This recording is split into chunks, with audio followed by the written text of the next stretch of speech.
بچے کا حقدار کون ہے؟ حضرت عبداللہ بن عمر فرماتے ہیں کہ ایک عورت حضور صلی اللہ علیہ وسلم کی خدمت میں حاضر ہو کر کہنے لگی، یا رسول اللہ، یہ میرا بچہ ایک مدت تک میرے پیٹ میں رہا اور ایک مدت تک میرا دودھ پیتا رہا اور ایک عرصہ تک میری گود میں پلتا رہا۔ اب اس کے باپ نے مجھے طلاق دے دی ہے اور میرے بچے کو چھین لینے کا ارادہ رکھتا ہے۔ اس پر آپ صلی اللہ علیہ وسلم نے ارشاد فرمایا کہ جب تک تو دوسرا نکاح نہ کر لے تو اس کو اپنے پاس رکھ، تو اپنے بچے کی پرورش کی زیادہ حقدار ہے۔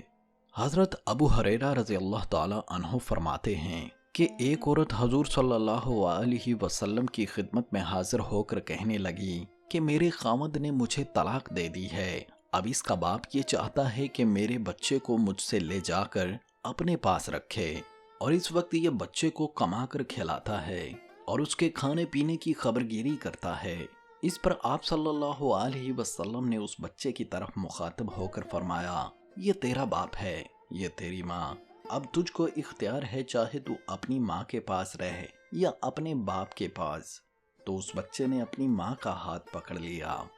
حضرت ابو ایوب انصاری رضی اللہ تعالی عنہ فرماتے ہیں کہ میں نے حضور صلی اللہ علیہ وسلم سے خود سنا، آپ فرماتے تھے، جس شخص نے ماں اور اس کے بچے کے درمیان جدائی ڈالی تو اللہ تعالیٰ قیامت کے روز اس میں اور اس کے تعلق والوں میں، رشتہ داروں اور دوستوں میں جدائی کر دیں گے۔ اس لیے اگر خدا نخواستہ ناچاکی ہو جائے تو بچے کی پرورش اچھے انداز میں اس کو کرنی چاہیے۔ اگر وہ خوشی سے کرے